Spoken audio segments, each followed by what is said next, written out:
बे समाव बयबो मिथिगौदि हाग्रामा महिलारि बिथांनि अनजालि बिसि सेउलि महिलारि बिथांखौ राजखान्थिनि फोथाराव आगान होसिगोन होननानै जेब्लानिफ्राय खौरां बिजोङाव गोसारगासिनो दं बेनिफ्रायनो दासिमबो हाग्रामा महिलारिनि अनजालि बिसि सेउलि बसुमतारी बिथांनि राजखान्थि बिथिङाव जा आगान होनायनि बाथ्रा बे बाथ्राया दासिमबो जोबनानै थाङाखै।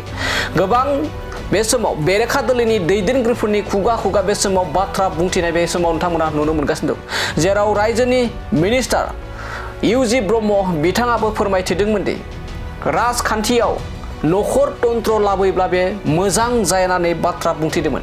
थिग बेबायदिनो फिन आरोबाव बिटिसिनि बारग' चिफ प्रमद बर' बिथाङाबो बे समाव हाग्रामा महिलारि बिथांनि जा बिसि अनजालि बिसि सेउलि महिलारि बिथांनि जा राजखान्थि बिथिङाव आगान होनायनि जा क'क्राझार जिल्लायाव बिसायख'थि गेलेनायनि जा विधानसभा बिसायख'थि गेलेनायनि बाथ्रा ओंखारगासिनो दं बेखौ लानानैबो फिन जाथाय होनानै बाथ्रा बुंनायखौ बे समाव नुनो मोननाय जादों प्रमद बर' बिथांनि खुगायाव। दानिया फैदो बिदिब्ला आथिखालनि बिटिसिनि चिफ हाग्रामा महिलारि बिथांनि अनजालि बिसि सेउलि महिलारि बिथाङा जे जा राजखान्थि बोथोराव फैनायनि जा खौरां बिजोङाव गोसारगासिनो दं बेखौ लानानै माबायदि फिन जाथाय होदों प्रमद बर' बिथांनि बे बुंनायखौ जों आबुङै खोनासंदोंना लादोनि।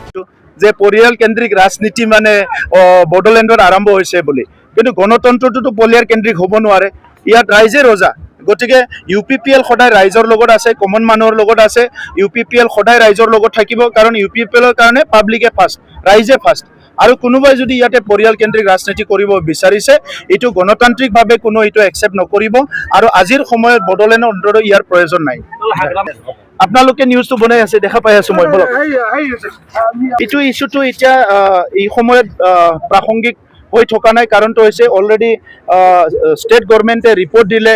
ইয়াৰ ওপৰত ট্ৰাইবেল অৰ্গেনাইজেশ্যন, অনাৰ ট্ৰাইবেল অৰ্গেনাইজেশ্যন বিচৰা নিবিচাৰা চবে বিভিন্ন স্থিতি লৈ পেলাই কাম কৰি আছে।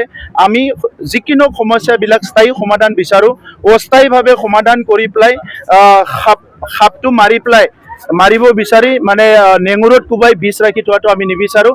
জাতি জনগোষ্ঠীক যাতে কোনো কষ্ট নাপায়, সকলো জাতি জনগোষ্ঠীয়ে কনভিন্স হোৱাকে কিবা সূত্ৰ ওলাই পেলাই সমস্যাবিলাক সমাধান কৰিব লাগে।